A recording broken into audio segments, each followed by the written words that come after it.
السلام علیکم.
میرے نبی محمد صلی اللہ علیہ وسلم یہ کہہ دیں، سنا دیں یہ بات کہ اگر تمہارے باپ، تمہارے بیٹے، تمہارے بھائی، تمہاری بیویاں اور تمہارا قبیلہ وَأَمْوَالٌ اقْتَرَفْتُمُوهَا، اور وہ مال جس کو تم کماتے ہو، محنت سے اسے حاصل کرتے ہو، وَتِجَارَةٌ تَخْشَوْنَ كَسَادَهَا، اور وہ تمہاری تجارت جس کے گھاٹے کا تمہیں خطرہ اور فکر دامنگیر رہتی ہے، وَمَسَاكِنُ تَرْضَوْنَهَا، اور تمہارے وہ مسکن گھر جہاں تم رہتے ہو، احب الیکم من اللہ ورسولہ، اگر یہ سب تمہارے نزدیک اللہ اور اللہ کے رسول سے زیادہ محبوب ہیں، زیادہ پیارے ہیں، وجہاد فی سبیلہ، اور اللہ کی راہ میں جہاد کرنے سے ان کے ساتھ جہاد کے مقابلے میں ان سے زیادہ تمہارے دلوں میں محبت ہے، وَتَرَبَّصُوا حَتَّىٰ يَأْتِيَ اللَّهُ بِأَمْرِهِ، تو پھر انتظار کرو کہ اللہ کا کوئی فیصلہ آ جائے، وَاللَّهُ لَا يُحِبُّ الْقَوْمَ الْفَاسِقِينَ، اور اللہ فاسقوں کی قوم کو ہدایت نہیں فرماتے۔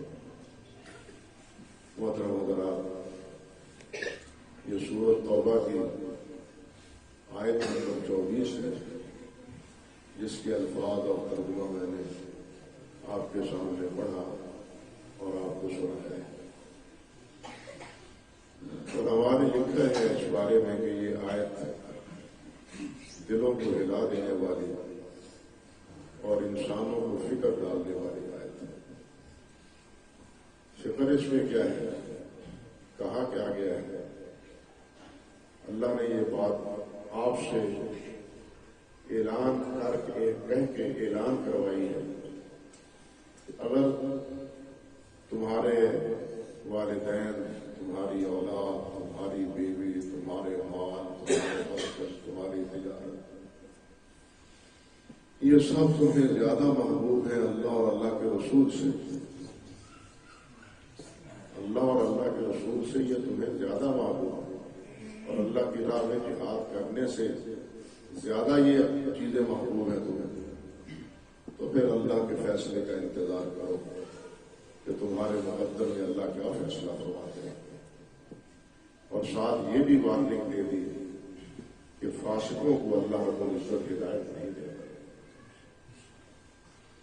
یہاں لفظ اللہ رب العزت نے فسق استعمال کیا ہے۔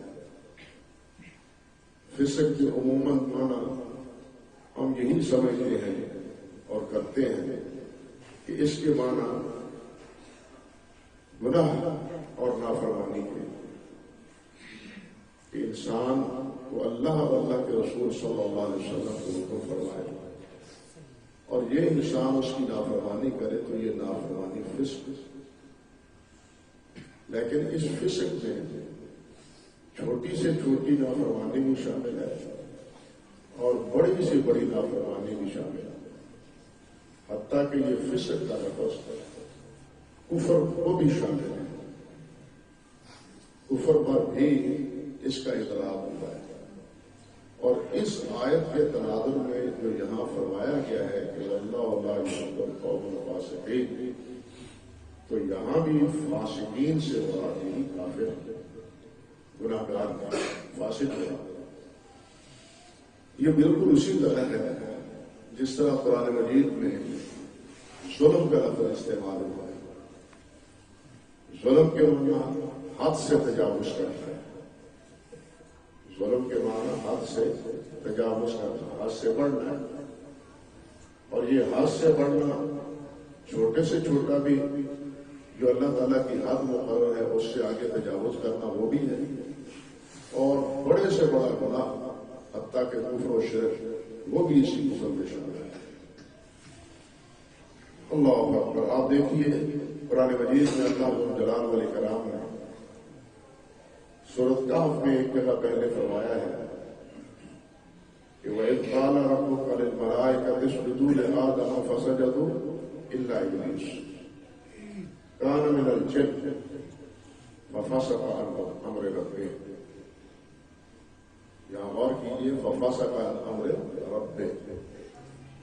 اللہ فرماتے ہیں کہ میں نے حکم دیا کہ آدم کو سجدہ کرو علیہ السلام، سب نے سجدہ کیا مگر شیطان نے سجدہ نہیں۔ شیطان کیا تھا؟ فرمایا کان من الجن، یہ جنات میں سے تھا، رشتوں میں سے نہیں تھا۔ ففسق عن امر ربہ، تو اس نے اللہ کے حکم سے کے بارے میں فسق کا ارتکاب، نافرمانی۔ اب یہاں فسق کا لفظ ہے، لیکن قرآن مجید ہی میں دوسری جگہ کیا ہے کہ شیطان نے سجدہ نہ کیا، اور پھر کیا ہے اللہ رب العزت نے فرمایا ابا واستکبر وکان من الکافرین۔ دوسری جگہ کیا ہے پہلے پارے میں ابا واستکبر وکان من الکافرین، یعنی اس کے اس عمل کو کفر سے بھی تعبیر کیا ہے اور فسق کے بھی تعبیر کیا ہے۔ اس لیے فسق کا اطلاق وہ چھوٹے سے چھوٹے گناہ پر بھی ہوتا ہے اور بڑے سے بڑے گناہ پر بھی ہوتا ہے۔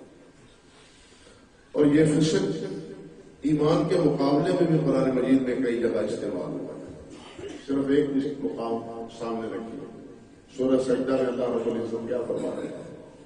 اَمَنْ كَانَ مُؤْمِنًا كَمَنْ كَانَ فَاسِقًا، کیا مومن اور فاسق برابر ہے؟ یہاں دونوں کا آپس میں تقابل، اَمَنْ كَانَ مُؤْمِنًا كَمَنْ كَانَ فَاسِقًا لَا يَسْتَوُونَ، یہ دونوں برابر نہیں ہیں۔ فرمایا کہ اما الذین آمنوا وعملوا الصالحات فلہم جنات اللہ، جو ایمان والے ہیں ان کے لیے ان کا ٹھکانہ جنت، نزلا من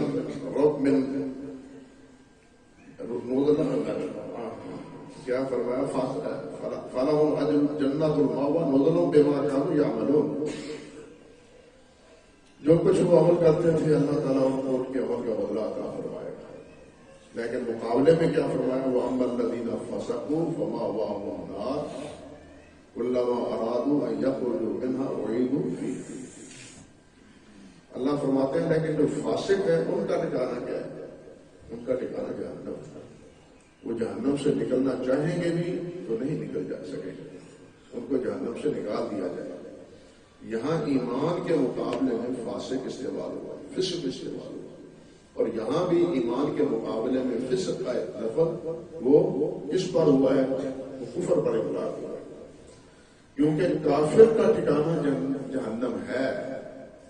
مومن اور مسلمان خواہ کتنا بھی بڑا گناہ گار کیوں نہ ہو، اس کا ٹھکانہ جہنم نہیں ہے، وہ جہنم میں جائے گا لیکن اس کا بستر، اس کا ٹھکانہ ٹھہرنا اس کا وہ جہنم میں نہیں ہے، وہ بلا کر جہنم سے نکالا جائے، کافر نہیں جہنم سے نکالا جائے، کافر اور مشرک جہنم سے نہیں نکالا جائے گا۔ مومن فاسق جتنا بھی کیوں نہ ہو، کتنا ہی گناہ گار کیوں نہ ہو، وہ ایک وقت آئے گا کہ اپنے بدعمالیوں کی اور اپنے فسق کی سزا بھگت کے وہ جہنم میں جائے گا، جنت میں جائے گا۔ کافروں کے لیے اللہ نے جہنم تیار کی، اور عدت للکافرین اللہ نے فرمایا۔ جہنم کن کے لیے ہے؟ کافروں کے لیے، جنت مومنوں کے لیے۔ مومن اگر کسی خطا اور غلطی کی وجہ سے جہنم میں چلا بھی جاتا ہے تو بلا کر وہ جنت میں چلا جائے گا سزا بھگتنے کے بعد، یا نبی علیہ السلام کی سفارش کے بعد، یا اللہ رب العزت اس کو ویسے ہی اس کے سارے گناہ معاف فرما دے، یا پھر من یشاء ویعذب من یشاء، اللہ جس کو چاہے معاف فرما دے اور جس کو چاہے عذاب میں مبتلا کر دے، یا تو اللہ اس پر اپنی مہربانی فرمائے تب وہ جنت میں چلا جائے گا، یا سفارش سے یا سزا بھگتنے کے بعد۔ کہنے کا مقصد یہ تھا کہ یہاں فسق کا اطلاق وہ کس پر ہوا ہے؟ کفر پر ہوا ہے۔ ظلم کا بھی یہی تقاضا ہے، ظلم کے بارے میں بھی اللہ جلال اکرام نے فرمایا ان الشرک لظلم عظیم، سب سے بڑا ظلم شرک ہے، ان الشرک لظلم عظیم۔ اور ایک جگہ اللہ سبحانہ و تعالی نے فرمایا الذین آمنوا ولم یلبسوا ایمانهم بظلم اولئک لهم الامن وهم مہتدون۔ فرمایا جو ایمان لائے اور ایمان لانے کے بعد انہوں نے اپنے اعمال میں ظلم کو شامل نہیں کیا، اولئک لهم الامن، امن ان کے لیے، اطمینان کی جگہ ان کے لیے، امن سے مراد جنت ہے، کیونکہ جنت ہی امن کی جگہ ہے، دنیا امن کی جگہ نہیں ہے، دنیا امن کی جگہ نہیں ہے، دنیا دل لگانے کی جگہ نہیں ہے، دنیا ٹھہرنے کی جگہ نہیں ہے، یہ مسافر خانہ ہے۔ ہر انسان اپنے اپنے وقت سے یہاں سے جائے گا، وہ یہاں نہیں ٹھہرے. ان الآخرۃ لہی الحیوان، جینے کی جگہ، رہنے کی جگہ وہ آخرت ہے.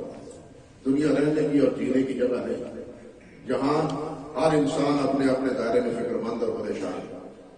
وہ فقیر ہے تب بھی، وہ مالدار ہے تب بھی، بادشاہ ہے تب بھی، رعایا ہے تب بھی، وہ بیمار ہے تب بھی، تندرست ہے تب بھی.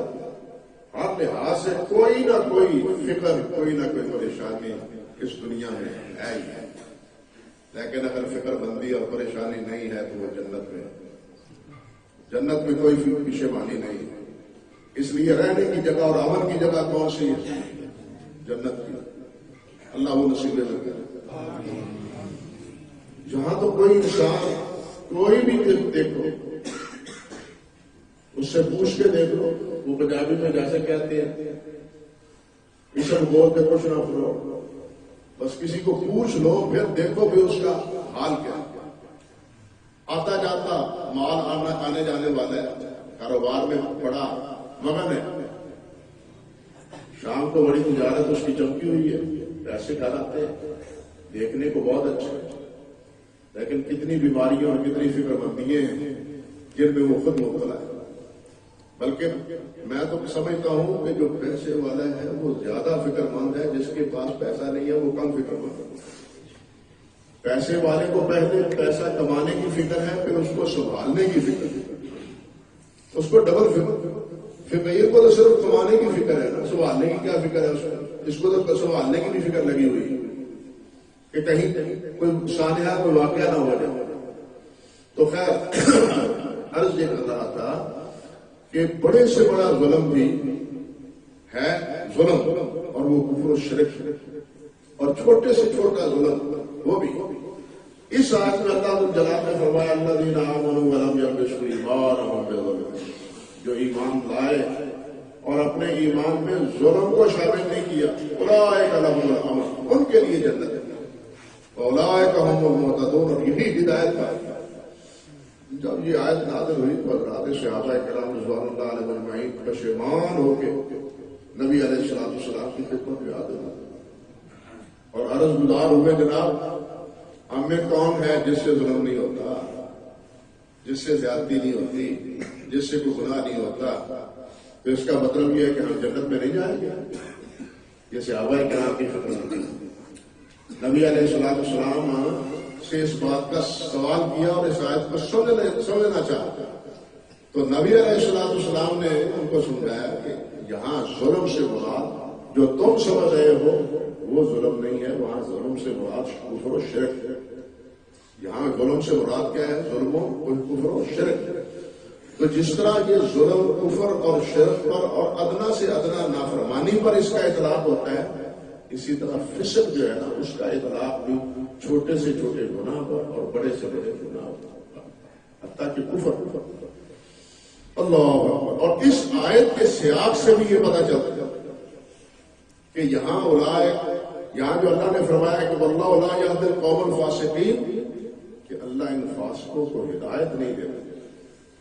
یہاں فسق کے مراد کون ہے؟ کافر. کافروں کے لیے ہدایت کی راہ مسدود ہوتی ہے، گناہ گار کے لیے راہ ہدایت کی مسدود نہیں ہوتی. کافر جس وقت تمرد اختیار کرتا ہے، تکبر اختیار کرتا ہے، حد سے تجاوز کرتا ہے اللہ رب العزت کی نافرمانی میں، تو اللہ رب العزت اس کے لیے ہدایت کے دروازے بند کر دیتا ہے. پہلے سمجھایا جاتا ہے انا ہدیناہ السبیل اما شاکرا و اما کفورا. اللہ ہدایت کے تمام راستے بتلاتا ہے اور بتلانے کے بعد اختیار بھی دیا ہے کہ تم ہدایت کی راہ اختیار کرو، شکر گزار بنو یا کفر اختیار کرو، جو چاہو کرو. اب جب انسان راہ کفر اختیار کر لیتا ہے اور اللہ رب العزت کے انعامات کی ناشکری کرتا ہے اور اس میں بھی وہ تمرد کا شکار ہوتا ہے، تو پھر ایسے بد نصیب کے لیے ہدایت کے دروازے بند ہوتے ہیں. اور یہاں بھی آپ دیکھیں کہ اللہ نے فرمایا واللہ لا یہدی القوم الفاسقین، کہ فاسقوں کو اللہ رب العزت ہدایت نہیں دیتے. اب یہ کس زمرے میں، کس دائرے میں فسق، ان پر فسق کا اطلاق؟ کہ یہ اللہ اور اللہ کے رسول سے زیادہ محبت کرنے کی بجائے کس سے محبت کرتے ہیں؟ مال سے، اپنی اولاد سے، اپنے قبیلے سے، اپنے خاندان سے، اپنی تجارت اور اپنے پیسے سے، ان سے زیادہ محبت کرتے ہیں اللہ اور اللہ کے رسول سے کی نسبت۔ انہیں اللہ اور اللہ کے رسول سے محبت نہیں ہے، بلکہ ان کی محبت پیسہ ہے، مال ہے، یا ان کا گھر بار ہے، یا ان کا خاندان ہے، ان سے محبت۔ یعنی تقابل میں اس کو کس کو لائے؟ اللہ اور اللہ کے رسول کے تقابل میں کس کو ذکر کیا؟ ان فانی چیزوں، مال، قبیلے، مال کو، خاندان کو، اولاد کو، والدین کو، سب۔ تو یہ اس اعتبار سے فسق بمعنی کفر ہے کہ یہاں اللہ اور اللہ کے رسول کے مقابلے میں اس نے مال و دولت کو یا اپنے خاندان اور قبیلے کو اس نے ترجیح دی۔ یہ بالکل اسی طرح ہے اللہ اکبر، جس طرح اللہ سبحانہ و تعالی نے فرمایا کہ جو اللہ کے علاوہ کسی اور کی پرستش کرتے ہیں وہ اللہ رب العزت سے زیادہ ان سے محبت کرتے ہیں۔ یحبونہم کحب اللہ، اس طرح ان سے محبت کرتے ہیں جس طرح اللہ سے محبت کی جاتی ہے۔ لیکن والذین آمنوا اشد حبا للہ، مگر ایمانداروں کی محبت سب سے زیادہ کس سے ہوتی ہے؟ اللہ رب العزت سے محبت ہوتی ہے۔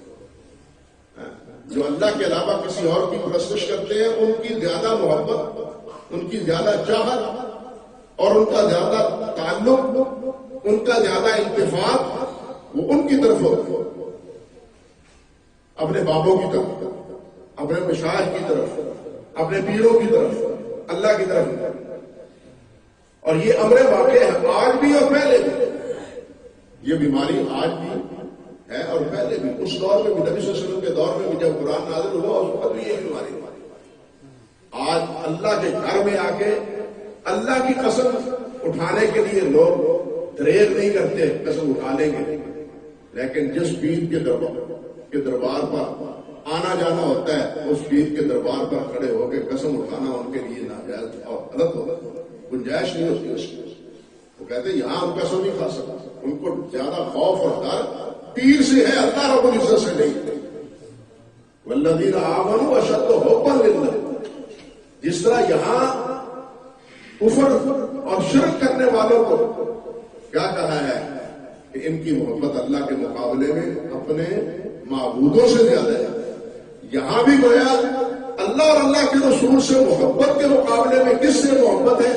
مال و زر سے، قبیلے سے، آل اولاد سے، دونوں ایک ہی کیٹیگری ہے۔ یعنی دونوں کی کیٹیگری، دونوں کا جرم اور دونوں کا وزر کیا ہے وہ یکساں ہے، برابر ہے۔ اللہ اکبر کبیر۔ اور اس مفہوم کی تائید حدیث سے بھی ہوتی ہے، صحیح بخاری میں بھی ہے اور صحیح مسلم میں۔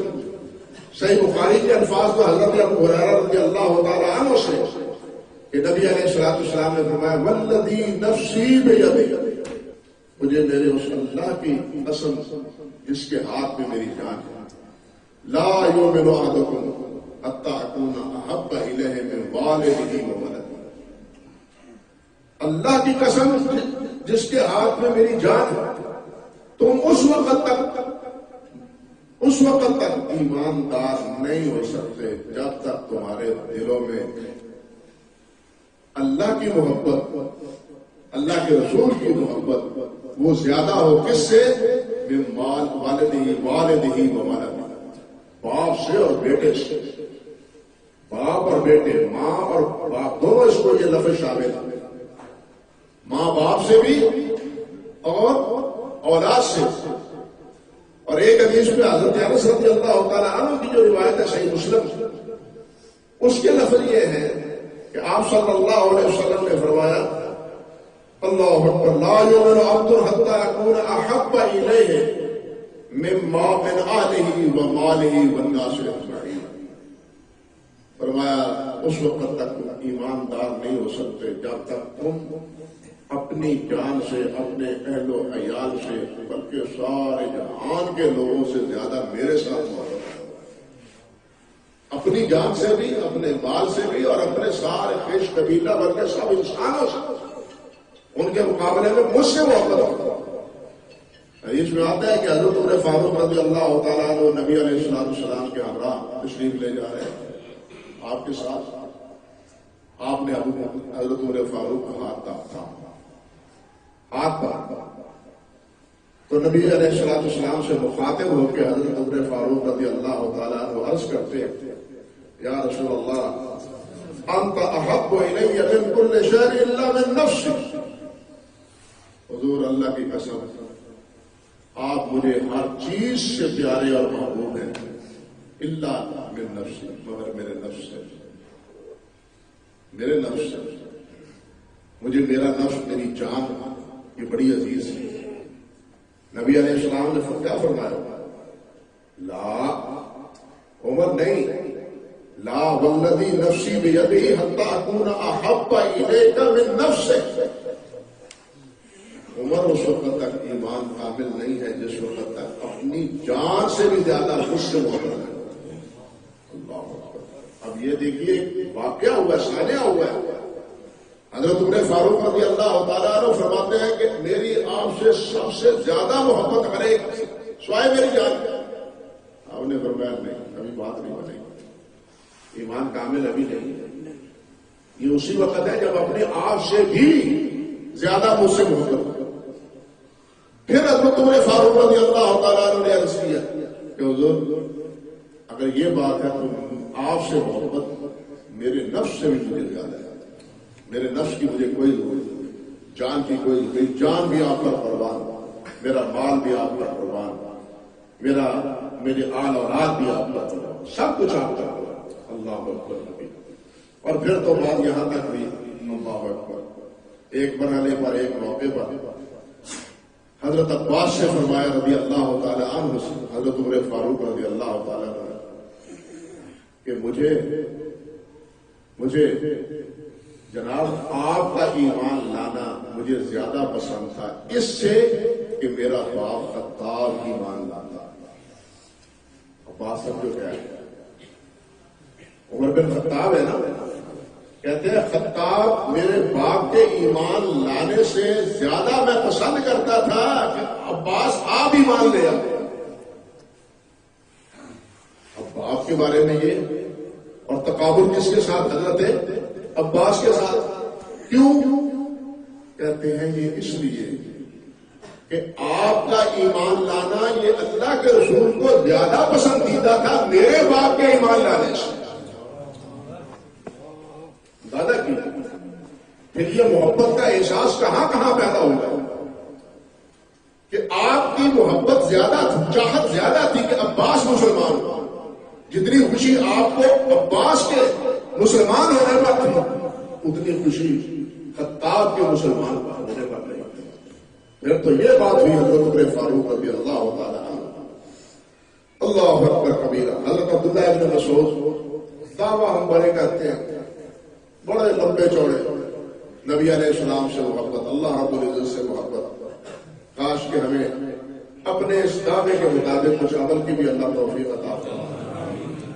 باتیں بہت کرتے ہیں، باپونی تو بہت ہے ہم نا، بلکہ میں سمجھتا ہوں کہ ہم مولوی حضرات آپ سے بھی زیادہ بڑے ہوئے ہیں. ہم مولوی آپ حضرات سے بھی بڑے ہوئے ہیں اس قسم کے دعووں میں، اور ہمارے دعوے کی بنیاد پر پھر آپ بھی ڈھونڈتے اور آپ بھی آفرین اور واہ کرتے. لیکن میرے بھائیوں اس قسم کے دعووں سے بات نہیں بنے گی جس وقت تک ہم اپنے آپ کو سنواریں گے نہیں اور اللہ کے رسول صلی اللہ علیہ وسلم سے محبت کے تقاضوں کو پورا نہیں کریں گے. اب سنیے حضرت عبداللہ بن مسعود کیا فرماتے ہیں اسی حوالے سے رضی اللہ تعالی عنہ. یہ بڑے ہی جلیل القدر سے آتے ہیں. حضرت عبداللہ بن مسعود رضی اللہ تعالی عنہ حدیث میں آتا ہے صحیح بخاری میں نبی علیہ السلام نے فرمایا استقرأ القرآن من اربع. 4 ساتھیوں سے، میرے 4 ساتھیوں سے قرآن پڑھو، ان سے قرآن سیکھو. سب سے پہلے آپ نے نام لیا عبداللہ بن مسعود. راوی خود کہتے ہیں کہ بدأ بعبداللہ بن مسعود. عبداللہ بن مسعود سے ابتدا کی عبداللہ بن مسعود. دوسرے کون ہے؟ سالم مولا ابی حذیفہ. تیسرے ہیں ابی بن کعب. اور چوتھے ہیں معاذ ابن جبل.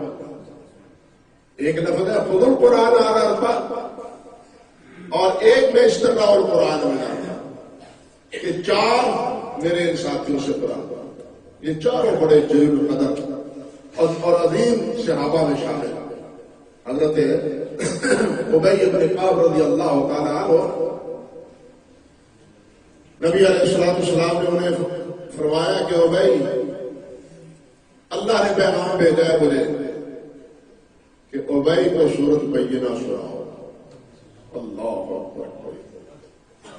اللہ نے پیغام بھیجا ہے مجھے، جبرائیل لے کے آیا ہے کہ ابی کو سورۃ البینہ لم یکن الذین کفروا، یہ جو سورت ہے یہ ابی کو سناؤ. حضرت ابی رضی اللہ تعالیٰ عنہ نے نبی علیہ السلام سے یہ بات سنی تو عرض کیا، حضور اللہ نے عرش پر میرا نام لیا ہے.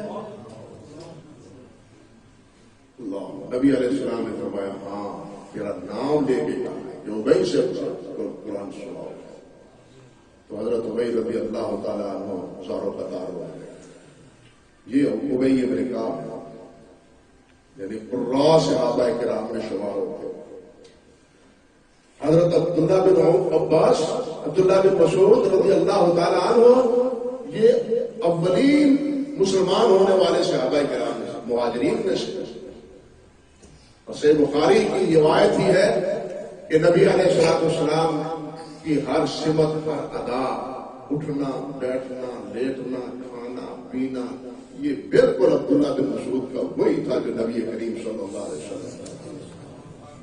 یہ عبداللہ بن مسعود رضی اللہ تعالیٰ. حضرت سالم مولا ابو حذیفہ، یہ بھی اوائل مسلمانوں میں سے، اولین مسلمانوں میں سے صحابہ کرام رضوان اللہ علیہ اجمعین سے. اور جب مہاجرین آئے ہیں مدینہ طیبہ تو یہ سب سے پہلے ان کو نماز پڑھانے والے یہ حضرت سالم مولا ابو حذیفہ رضی اللہ تعالیٰ.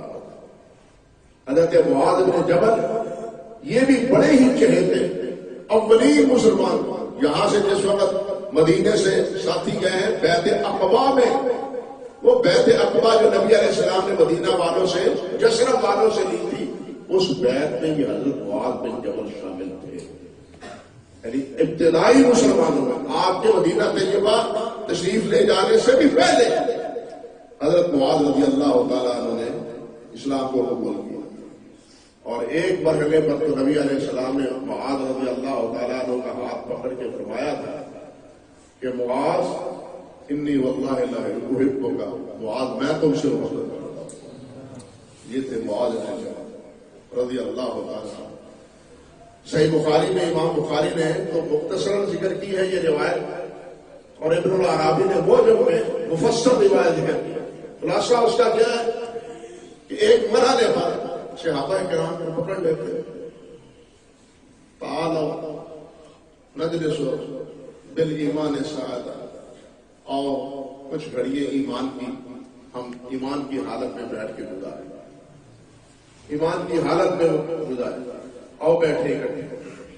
صحابہ کرام رضوان اللہ علیہ اجمعین نے نبی علیہ السلام سے کہا حضور ہم ایماندار نہیں ہیں، یہ معاذ ہمیں کس ایمان کی دعوت دیتا ہے کہ ایمان کے ساتھ بیٹھے، کس ایمان کے بعد دعوت دیتا ہے معاذ.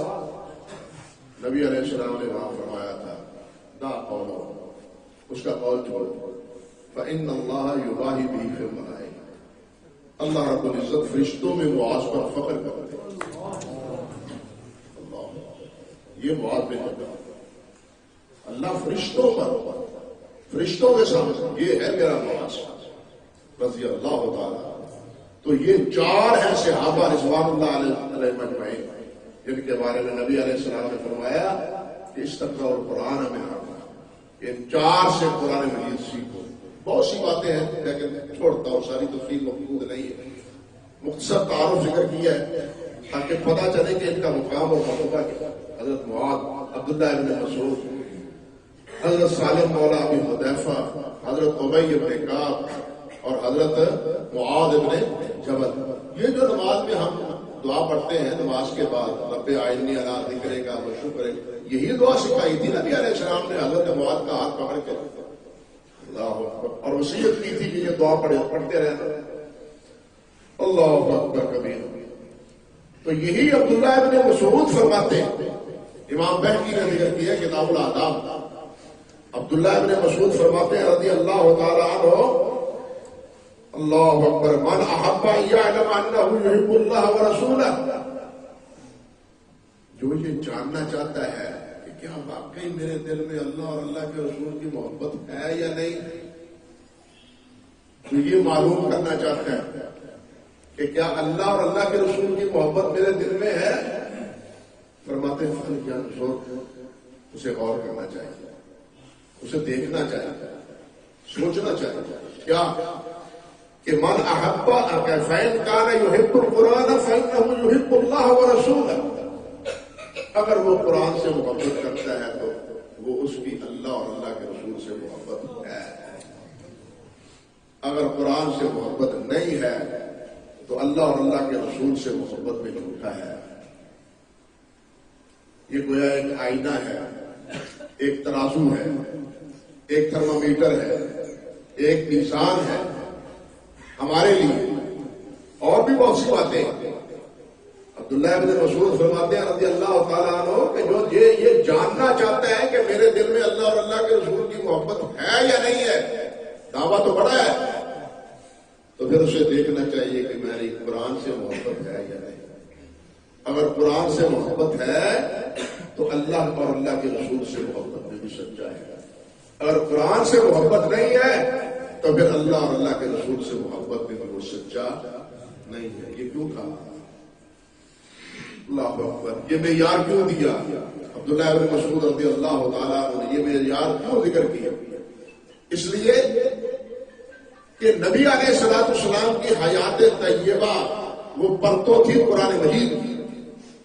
حضرت ام المومنین عائشہ صدیقہ رضی اللہ تعالی عنہا سے پوچھا گیا، آپ نے سنی ہے یہ روایت علماء کرام سے، کہ اماں جی نبی علیہ السلام کا خلق کیا تھا، آپ کا اخلاق کیا تھا، آپ کی زندگی کیسی تھی؟ تو انہوں نے کیا جواب دیا تھا؟ خلق القرآن، نبی علیہ السلام کا اخلاق قرآن، جو کچھ قرآن مجید میں ہے نبی علیہ السلام اس پر عمل کرتے ہیں۔ یعنی اسوہ آپ کا وہ کیا تھا؟ قرآن کے آئینے میں تھا، آپ کی زندگی قرآن کے آئینے میں ڈھلی ہوئی تھی۔ جو کچھ قرآن مجید میں اللہ ذو الجلال نے فرمایا ہے نبی علیہ السلام اس کی عملی تعبیر تھے۔ اب جب قرآن سے محبت ہوگی تو نتیجہ کیا نکلے گا؟ اللہ کے رسول سے بھی محبت ہوگی، اللہ سے بھی محبت ہوگی۔ قرآن تو اللہ کا کلام ہے، اللہ سے بھی محبت ہوگی اور اللہ ذو الجلال کے رسول سے بھی محبت ہوگی۔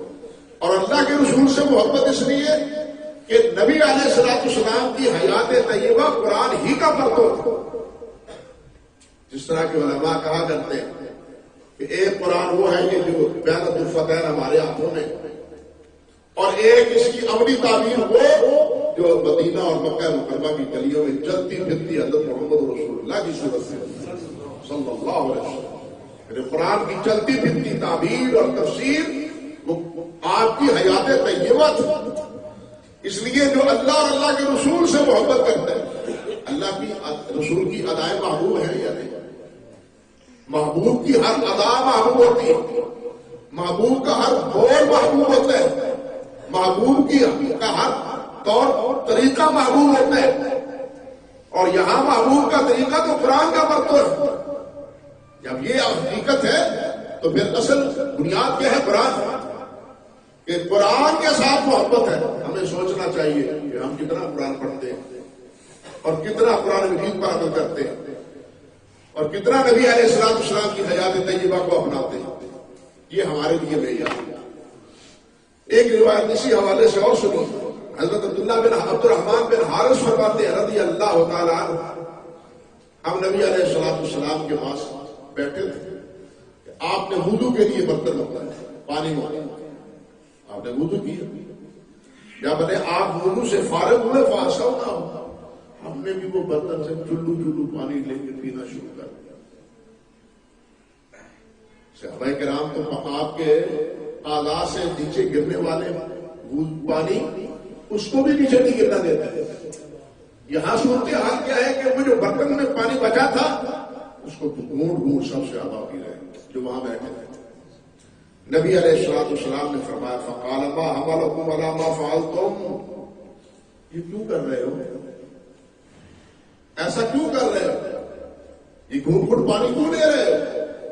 تو صحابہ عرض کرنے لگے قلنا حب اللہ ورسول، اللہ اور اللہ کے رسول کی محبت، یہ جو کچھ ہم کر رہے ہیں یہ تبرک، یہ برکت کا حصول کس لیے ہے؟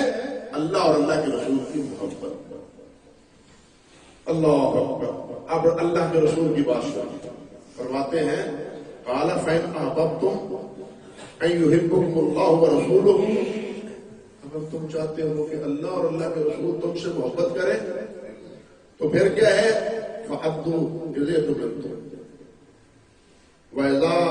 وَأَصْدِقُوا إِذَا حَدَّثْتُمْ وَحَسِّنُوا جَوَارَ مَنْ جَاوَرَكُمْ۔ تین چیزیں بتا رہے ہیں۔ پہلی کیا کہ جب تمہیں امین بنایا جائے تو امانت کو ادا کرو، خیانت نہ کرو، امانت کو ادا کرو، خیانت اس پہ نہ کرو۔ اگر چاہتے ہو کہ اللہ اور اللہ کا رسول آپ سے محبت کرے، اللہ اکبر کبیرہ، تو پھر پہلی بات یہ ہے کہ تم امانت کی پاسداری کرو، امانت میں بددیانتی کا مظاہرہ نہ کرو۔ اور دوسری چیز فرمایا جب تم بات کرو تو سچی کرو، جب بات کرو تو سچی کرو، سچوں کا ساتھ دو۔ جس طرح قرآن مجید میں اللہ جلال نے فرمایا یا ایھا الذین آمنوا اتقوا اللہ وکونوا مع الصادقین، ایمان والو اللہ سے ڈرو اور سچوں کا ساتھ دو، جو سچے ہیں ان کا ساتھ، سچائی کو جھوٹ سے گریز کرو۔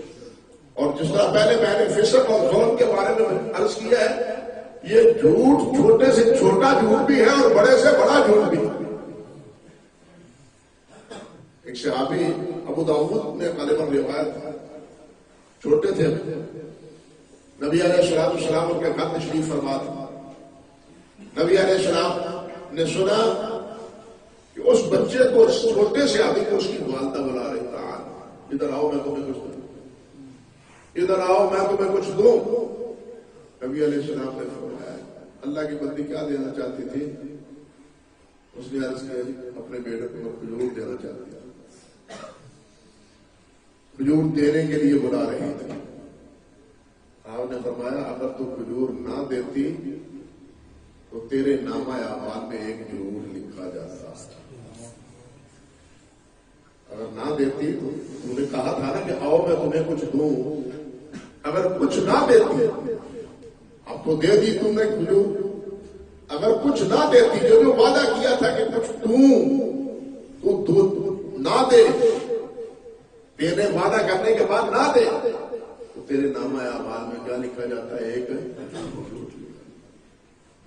ہم سوچیں کہ گھروں میں صبح گھر سے نکلتے ہوئے چھوٹے چھوٹے معصوم بچوں سے کیا وعدہ کر کے گھروں سے نکلتے ہیں اور پھر شام کو خالی ہاتھ لوٹتے ہیں، اور ہم اس کو، اس فراڈ کو اور اس فریب کو جھوٹ سمجھتے ہیں۔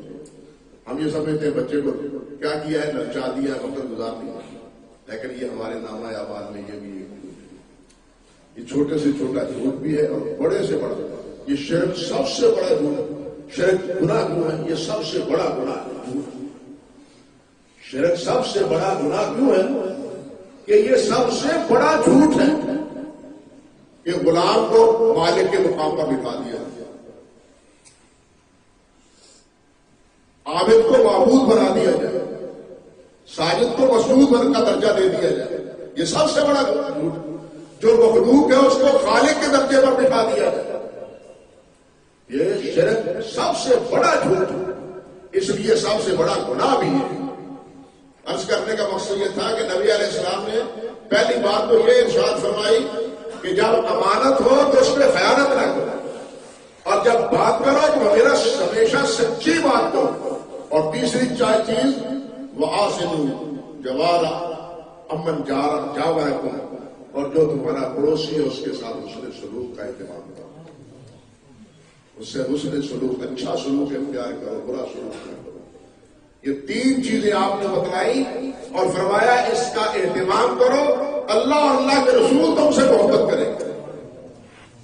ہم کیا تو دیتے ہیں، ہم ہمارے دلوں میں محبت ہے، یہ ہمارے دلوں میں محبت پیدا ہو جائے، اللہ اور اللہ کے رسول کی ہمارے دلوں میں محبت پیدا ہو جائے، اللہ ذو الجلال کے عادات اور یہ خصائل اپنانے کی توفیق عطا فرمائے۔ تو بھائیوں پھر ہی یہی قسم دے، پھر ہی اللہ اور اللہ کے رسول کی محبت نصیب ہوتی ہے، ورنہ خالی باتوں سے تو کوئی بات نہیں بنتی۔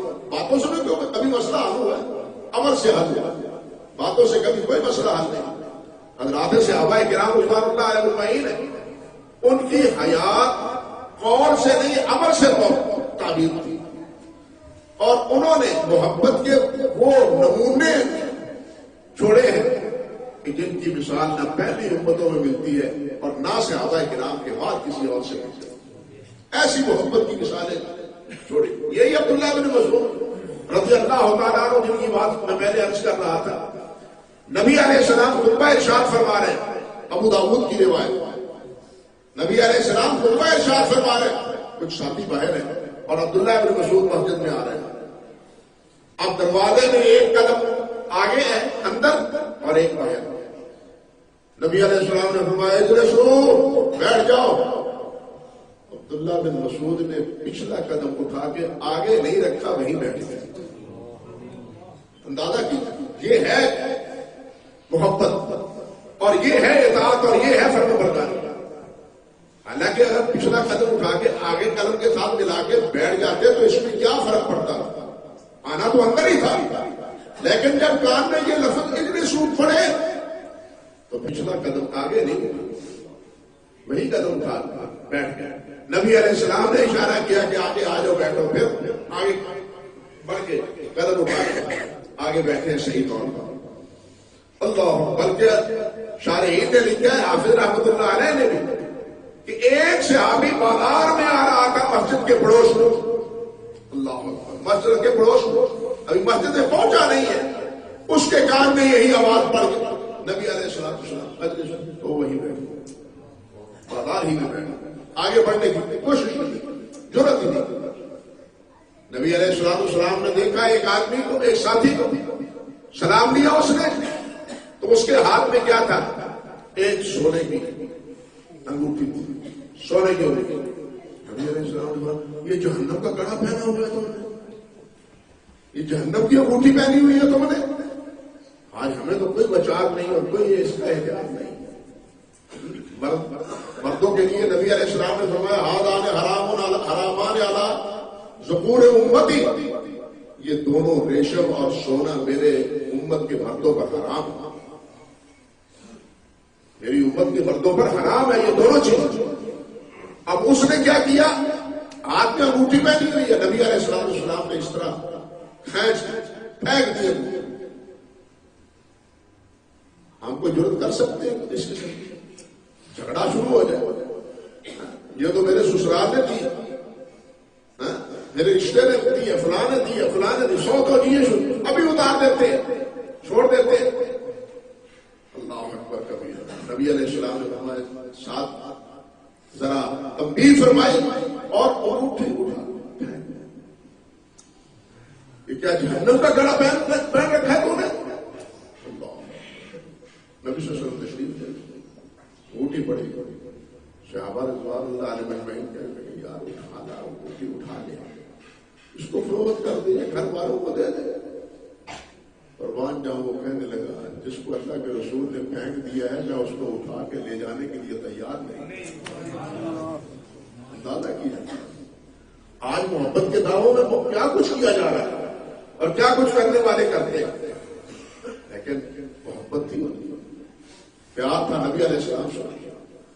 احد کے میدان میں حضرت ابو طلحہ رضی اللہ تعالیٰ عنہ نے جو قربانیاں دی، یا طائف کی وادیوں میں جو نبی علیہ السلام نے بنو ثقیف کے ساتھ جہاد کیا اور وہاں سے صحابہ کرام آپ کے سامنے ڈھال بنے، ایسی مثال پہلے انبیاء کی امتوں میں کسی سے ثابت ہے، اور یہ ایسی حقیقت ہے جس کا اعتراف عیسائی مصنفوں نے بھی کیا، عیسائی مصنفوں نے بھی کیا، بلکہ ابو سفیان جو مسلمان نہیں ہے، جو ابھی مسلمان نہیں ہے، بعد میں مسلمان ہوتا ہے، وہ اقرار کرتا ہے ان الفاظ سے واللہ ما رأیت احدا یحب احدا کحب اصحاب محمد صلی اللہ علیہ وسلم، اللہ کی قسم میں نے کسی کو بھی محبت کرتے ہوئے ایسے کسی کے ساتھ نہیں دیکھا جس طرح کے محمد کے صحابہ اور ساتھی محمد سے محبت کرتے ہیں صلی اللہ علیہ وسلم رضی اللہ عنہ.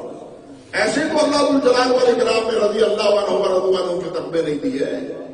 یہ تقبے ملے ہیں تو اس عمل و کردار سے ملے.